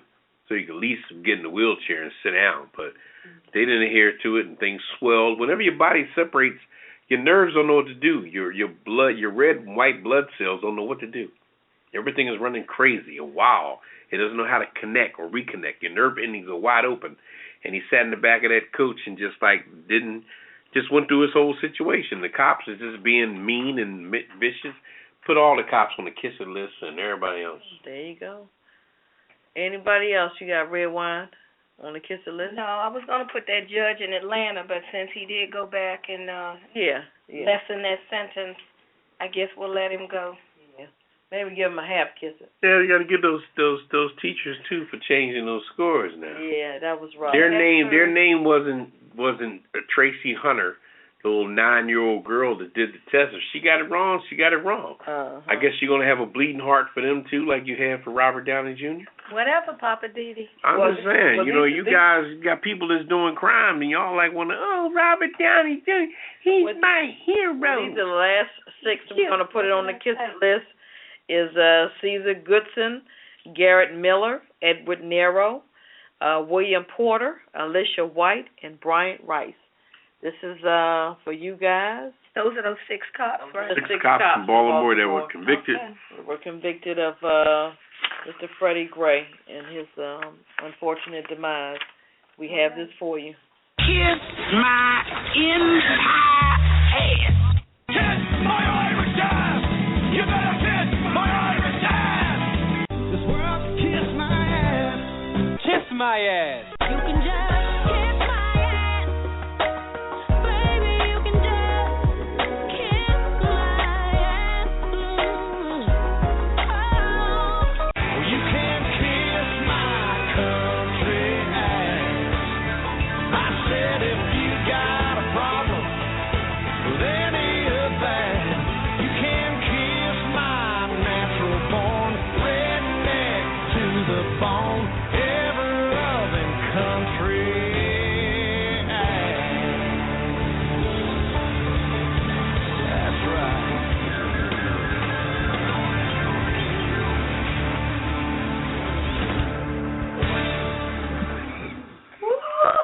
Yeah, we're back here at the Pajama Party. I'm one of your hosts, Poppa DD. I'm here with Ketel. Hello. And Redwine. Bonsoir. Her voice is coming back. Oh. Like Ketel was saying earlier, we have a party that we're putting together on the 20th of June. It's our first anniversary of the radio show. And it's going to be on a Saturday night, 20th of June, from 9 till 1 or 2 or 3. Whenever you put us It's at the White Mansion. It's on Missouri Avenue in Washington, D.C. And we're going to have DJ Money there. We're going to have the Pajama Party Crew, which is us. We're going to be clad in our pajamas. I'm getting new ones. Put the butts out. Hey. We're going to have our feet in, but the butts are going to be out. Watch out now. My butt's going to be out. I don't know about their butts. I got a nice butt, so my butt will be, in fact, showing. Ooh-wee. It's going to be a nice affair. We're going to play some inserts of our particular shows, some topics that we spoke on that were very interesting, very funny, as well as just different celebrities and VIPs and people that have supported our show from the beginning. And it's on the 20th of June. It's in Washington, D.C. So jump on the Amtrak. Chocolate City. Jump on the Bolt bus. Or jump on the... Hop on the bus, Gus. Yeah, make a new plan, Stan. Hey, don't discuss much. Yes, indeed. It's set to celebrate. Pajama party. First birthday. We started this as little tights back in when it was June of last year. 2014. Last year. We were all nervous. We had a little antiquated phone in front of us, and we were like just trying to, do our thing. And look at us now. Now we're walking and talking, and we got a two. Yeah, we big time. We big time. We got 1, 2. We big time. Matter of fact, I'm getting a pedicure as we speak. I got midgets down there. I got midgets trimming my toes. Oh my gosh. Okay, I'm laying down. And I got a Asian woman walking on my back as we're speaking. Okay, don't hate on me. All right. Well, I got a nice little buff bod. He's fanning me. Yeah. Oh my. Well, I'm just trying to get my throat massaged. I bet I can get my voice back. Pierre, get away from her, please. Sounds like some bull semen to me. Sounds like some bull semen. If that'll work, I'm gonna get me some. All right. I just came back from that convention, boy. Yeah, but Ketel was at the bull semen convention. She brought back a couple samples of bull semen. And we're gonna wash our hair and condition it with it. We're gonna wipe our face in some bull semen and see the results of it. And I heard you can also you can get rid of hemorrhoids with it. You wrap some bull semen around your asshole and Pop, I'm not messing. All right, anyway. What's your last word, Redwine? Yeah, it's about that time, isn't it? Well, my last word is, I say power to the people, love to Baltimore, all the cities showing solidarity along with Baltimore. I just hope that one day we'll be able to see some real justice across this great nation of ours. The police and everybody need to stop dogging folk. Treat people like you want to be treated. And that goes for the police, the justice system, everybody who's in a position of authority. Treat folks like you want to be treated. When you get ready to do something wrong to somebody, ask yourself, would you treat your own mother that way? And that should be your guideline. So I'm just saying, let's treat everybody right, and let's hope that those officers are convicted for what they did. And I hope that all of that works out well. And our regrets and condolences to the family of Freddie Gray and all of the other people who've lost their lives unjustly at the hands of law enforcement. Yeah, Papa. Wow. I want to play on that myself. A lot of people are thinking that what the young lady did in Boston is so unprecedented, but this is the way it should be. It's amazing how we as black people, we get into a situation where we're caught in such a stigma that when something happens that's supposed to happen, we're wondering like, wow, how that happened. This is the way it should have been. You got Sean Bell, who got murdered the night before his wedding, shot a gazillion times in a car just because they went to a go-go joint in Jamaica, New York. The gentleman in Staten Island where the cop just all of a sudden jumped on his neck and started choking him like it wasn't nothing. All this prosecutor did in Baltimore was got the facts together and she put it out there, and she did it boldly. She said what y'all did was wrong, and the biggest thing she got him on was not buckling up the prisoner in the back of the truck. And if you notice, she thrived on that 5 or 6 times to say that despite what y'all doing, nobody's talking about the way he wasn't even walking when they put him in the car. His legs were dragging. If you got any kind of vision in your head. But she focused on basically the fact that I may not be able to get away with what happened to him because no footage of it, but she focused on the fact that you did not buckle the man in and you went to all kind of different places and none of you guys were neglectful. So if they don't do nothing else but lose their job, I'm cool with that. Because to lose your livelihood is big. So let them lose their job, you know? And just, my hat's off to that young lady. She's 35 years old. She has an old soul, and she's a bad mamma jamma. That sister is mean. When she was talking, her name was Mosby. She was doing her thing, and she was just speaking up for the people. And black folks need a voice, and her voice is young and vibrant. She's strong with energy, and God bless her because she's doing her thing. And everything I have tonight goes out to her for calming down that city. Like I said before, I'm going to say it one more time. 3 cities you don't mess with. You don't mess with Baltimore, you don't mess with Camden, and you don't mess with Newark, New Jersey. All right. That's my closing thing for the night. My last word, as I always say, to the old listeners, the current listeners, and the future listeners, thanks for listening. Love, peace, and strength to our country, because we truly need it. Shout out to Cali, Philly, NC, DC, and, of course, B-More. 102.3 radio, they said it earlier today. They said, put your fist down and lift your voices. Young folks, that's what we're saying tonight. Put your fist down and lift your voices. Peace out. That's all I got to say tonight. Good night. Good night from the Pajama Party. See you next week, Friday, 9 o'clock Eastern Time, 6 o'clock. Cali time. 9:15 CP time. I ain't messing with you, Papa. Good night. Hey, good night, John boy. Good night. Good night. Initiating shutdown sequence.